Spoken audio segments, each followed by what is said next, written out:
For centuries, ships have carried the world's trade across oceans, and on the map, Africa looks like a continent you could simply sail around or even carve a shortcut through, the way we did with the Panama and Suez canals. But the truth is much more complicated. Why can't ships pass under Africa the same way they cross through Panama, or smoothly sail around the bottom tip without disaster? The answer will shock you. The promise of the route. Africa sits at the crossroads of global trade. To the north is the Suez Canal, a 120-mile man-made shortcut that connects Europe with Asia through the Mediterranean and the Red Sea. More than 12% of the world's trade passes through it each and every year. But what happens when that canal is blocked? The question is not hypothetical. During the Suez Crisis of 1956, the canal was shut for months. In 1967, it closed for 8 years during the Arab-Israeli Wars, and in 2021, a single container ship called the Ever Given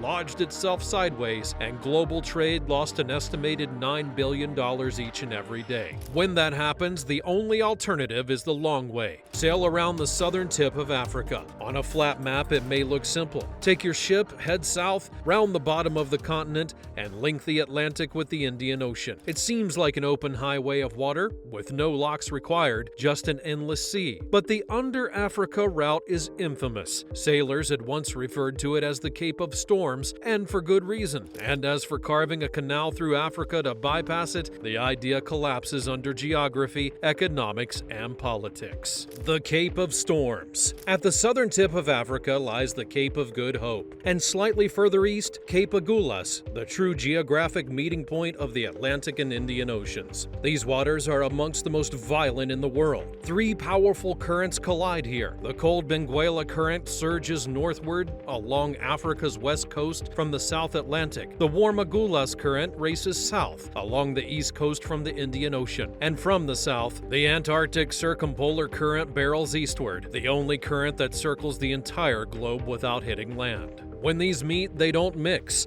they clash, creating sudden storms, unpredictable swells, and giant rogue waves. The so-called freak waves can rise to over 30 meters, high enough to swallow modern container ships. Oceanographers have recorded dozens of them in this region, earning it the reputation as one of the most dangerous seas in existence. Portuguese explorer Bartolomeu Dias was the first European to round the Cape in 1488. He called it the Cabo das Tormentas, the Cape of Storms, after nearly losing his fleet to hurricane-force winds. Later kings would rename it the Cape of Good Hope to make it sound less terrifying, but sailors knew its real nature. Hundreds of ships wrecked along its rocky shores during the Age of Sail, and their skeletons still lie beneath the waves. Distance that drains time. Even if a ship survives the storms that detour is enormous, sailing from Rotterdam to Singapore through the Suez Canal is roughly 15,000 kilometers. Taking the Cape route adds nearly 12,000 kilometers more. 2 to 3 extra weeks of sailing for a container ship. In global shipping, time is money, and the average container ship burns about 200 tons of fuel a day. Add 15 days, and that's 3,000 extra tons of fuel. And at $600 per ton, that costs nearly $2 million in fuel for one voyage, not counting the crew's wages, insurance, or delayed cargo. During the Ever Given crisis in 2021, some companies chose to reroute their ships under Africa, and they paid the price. One single extra week in transit would cost a large retailer $100 million in delayed products. Multiply that across hundreds of ships, and the Cape route becomes an option of last resort. Human threats at sea.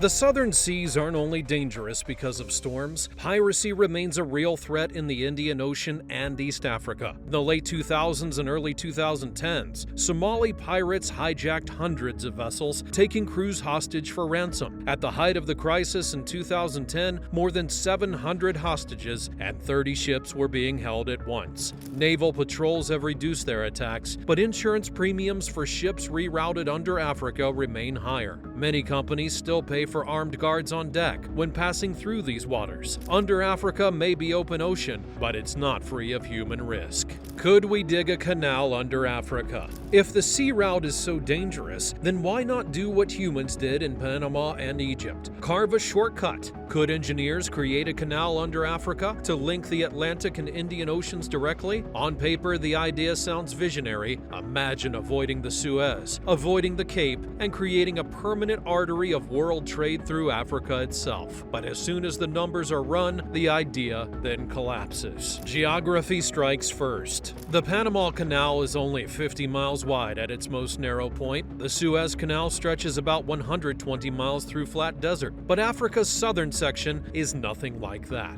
From the Atlantic coast of Namibia to the Indian coast of Mozambique, it's nearly 2,000 miles, and even the shortest theoretical crossings would require hundreds of miles of canal through difficult terrain. That terrain is also unforgiving. Much of southern Africa sits on a high plateau, with elevations in South Africa's interior averaging more than 1,000 meters above sea level. That's higher than the tallest locks in Panama. To raise supertankers to that height would require engineering on a scale that humanity has never attempted.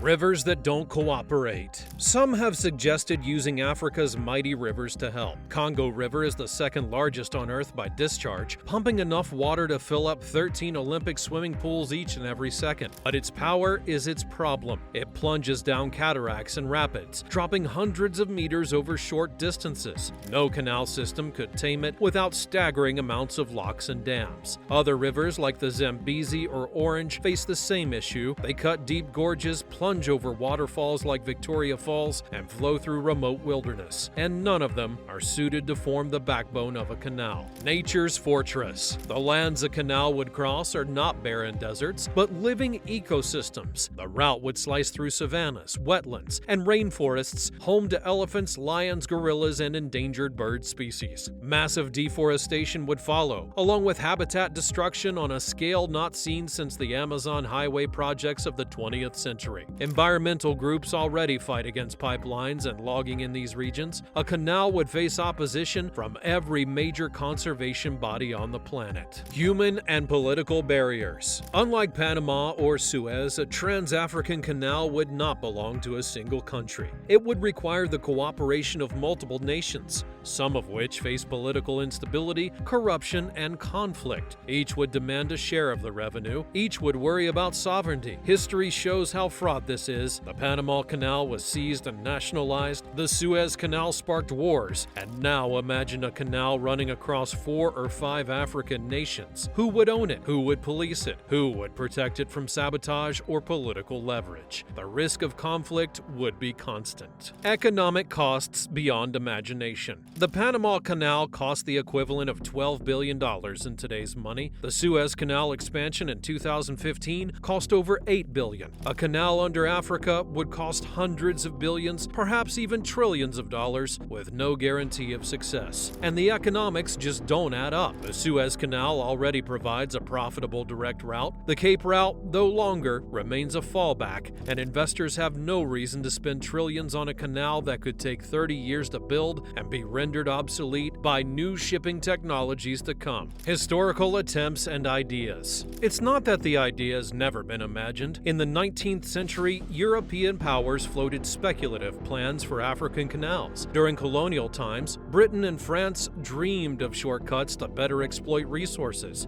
Maps were sketched out, engineers surveyed regions, but the surveys came back with catastrophic cost estimates, and the ideas were put on the shelf. In the 20th century, when Panama and Suez proved their value, some dreamers would revive the African canal idea, but by the 1970s it became clear the project was just unfeasible, and instead, money flowed into port infrastructure in Durban, Cape Town, and Mombasa, ports that now handle millions of containers a year. Real costs of going under Africa. The closest the world has come to a true under Africa alternative was during the Suez Canal closures. Between 1967 and 1975, all shipping between Europe and Asia had to round the Cape. Shipping times doubled, costs skyrocketed, insurance markets nearly collapsed. The experience proved that while possible, the route is unsustainable in the long term. Even in 2021, when Ever Given blocked the Suez, most ships would simply wait instead of rerouting. The Cape was just simply too costly.